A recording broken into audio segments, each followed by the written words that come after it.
Crawley hits 84 as game meanders to a draw. On day 3, Northamptonshire eased fears of the follow-on as McManus and Taylor saw them to the close of play at 347 for 7. Still 172 in arrears, but crucially, just 22 more needed to at the very least force Kent to bat again. A draw was looking the most likely outcome on the final day at the county ground. The spectre of the follow-on started to loom early in the day though when Quinn made the breakthrough. Taylor caught by Crawley for 20. Gareth Berg settled the nerves, crunching Lind for 6 to dispatch those concerns. They were trailing by less than 150 now. The deficit was down to 143 when Berg had his stumps dramatically rearranged by Grant Stewart, bowled for 16. Sanderson joined McManus just in time for the former Hampshire keeper to move up to 50, getting there sweeping Lind to the boundary. And the number 11 looked like he too was enjoying himself. Back-to-back boundaries found off leaning, the score beyond 400, and the expected draw was starting to materialise. They'd put on a 50-run stand for the 10th wicket when Sanderson crunched Singh to the offside boundary. He'd put on the lion's share too. He would eventually fall for 33. Bell Drummond needed just one ball to bowl Sanderson.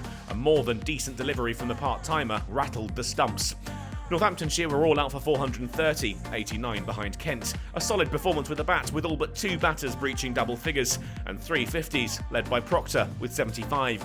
The wickets had been shared, but Quinn was at the top of the standings with 3 for 82. Kent's faint hopes of forcing a win would have to wait until after lunch.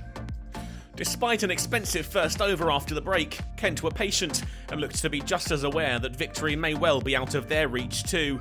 That didn't prevent them putting on a 50-run opening stand, scored of 108 balls, and reached as Crawley danced down to Keogh. Perhaps they were looking to set up a sporting declaration. Crawley and Compton accelerated a little now, the former starting to think about a half-century. And he once again had an answer for his critics, up to 50 from 91 balls, when he drove Keogh for 4.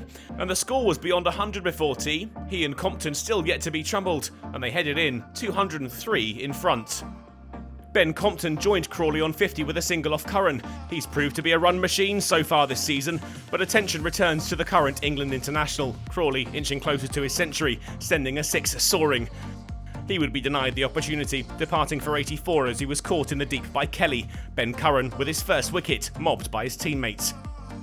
Bell Drummond came out to the middle, but the game was slowly heading for the draw. Confirmed when the handshakes were shared, no more progress could be made. A definite improvement for Kent in terms of performance, but there had never really been any risk that either side could pick up victory. They'll focus on white ball cricket in the immediate future before they can return to action in June. Kent on the 12th when Gloucestershire come to Canterbury, and Northamptonshire 2 weeks later, Warwickshire the visitors to the county ground.